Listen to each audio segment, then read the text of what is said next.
Okay, let's unpack this. We're diving into a deep, well, a really fascinating rabbit hole today. It's about the paradoxical challenge of research. Specifically, that point when getting more information actually starts, working against you. Our sources are all focused on this exact thing, navigating fictional research, detail without boredom. Mm.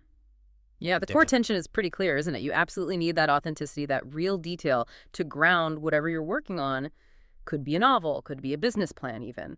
But how do you know when you've gone too far, when it stops being helpful detail and just becomes this uh, unforgivable data dump that just bores people? Right, and what's really interesting here, I think, is helping you understand that difference, that gap between the necessary background stuff, the world-building foundation, Yeah.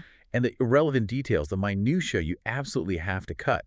It's kind of like a surgical strike, isn't it? Extracting only what serves the story, what applies, and leaving everything else behind. And some fields, some genres, they face this credibility issue constantly. The sources point specifically to things like high-stakes crime fiction. Oh, definitely. Medical dramas, scientific thrillers, Yeah. places where one wrong step, one procedural mistake. It just shatters the illusion. Yeah. Your audience, often they know enough from pop culture or maybe other shows or books to spot something fake instantly. Exactly. And what's interesting, from these sources anyway, is that getting the raw info itself, often not the hardest part. That's a key point, yeah. The barrier for writers or anyone needing that deep authenticity, it's surprisingly low sometimes, provided, of course, they know how to ask and where to look. Absolutely.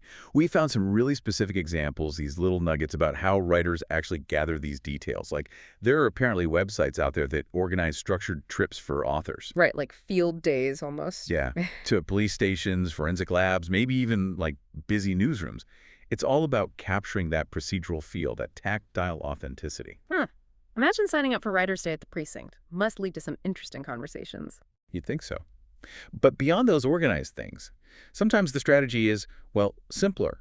The sources mention just a polite, well-crafted letter. That can often get you permission to visit a specific place. Like a factory floor or maybe a really specialized archive. Exactly. So you can record the atmosphere, the technical bits you need firsthand. That access point is interesting, but it leads straight into the big warning, the real paradox here. Because, okay, you've got all these brilliant details, the smell of old files, the exact model of the equipment, the precise layout of the room. Now what? What do you actually use? And the crucial warning, it came up again and again in the source material. Packing everything you found into the final piece.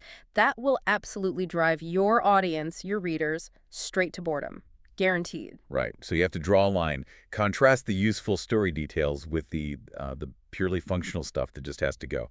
The sources were pretty clear on this. They warned against, including things like the full train timetable that explains how a character got somewhere. Or the complete building blueprint showing every single wall. Yeah, exactly. Those details might be 100% accurate, factually correct, but they serve the setting in a background way, not the story's actual urgency. They slow things down. So if we zoom out, connect this to the bigger picture, the key takeaway is really about synthesis, isn't it? The details that genuinely matter, the ones that resonate, are those that reveal the human experience. The consequences, the feelings, the wear and tear on people or things, they should elevate the story, not just the documentation. That's a great way to put it. Think about the difference. You could write, the agent entered the room. It had 3 windows, each measuring 4 feet by 6 feet, per the official building plan. Accurate? Yes. Interesting. Not really. Dull. Very dull. But the detail that matters, the one revealing the human side, might be something like the way the afternoon light caught the chipped paint on the windowsill. It just screamed neglect. Decades of it. And the agent knew instantly this was a place where people cut corners.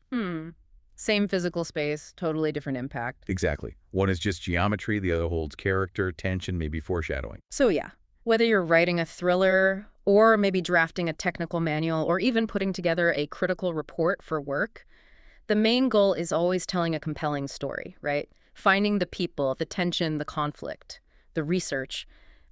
That's just the means to get there. It's not the destination itself. It provides the texture. But the story provides the heartbeat. Yeah. Yeah. So the core message seems pretty clear then. Knowing how to do the research, that's maybe only half the job.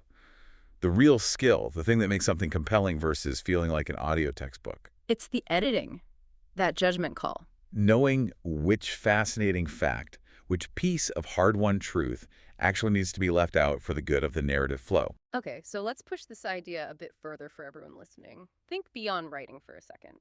If you apply this lesson, this idea of editing down detail to your own field, your own work, what essential human experience details those subtle signs of success or failure?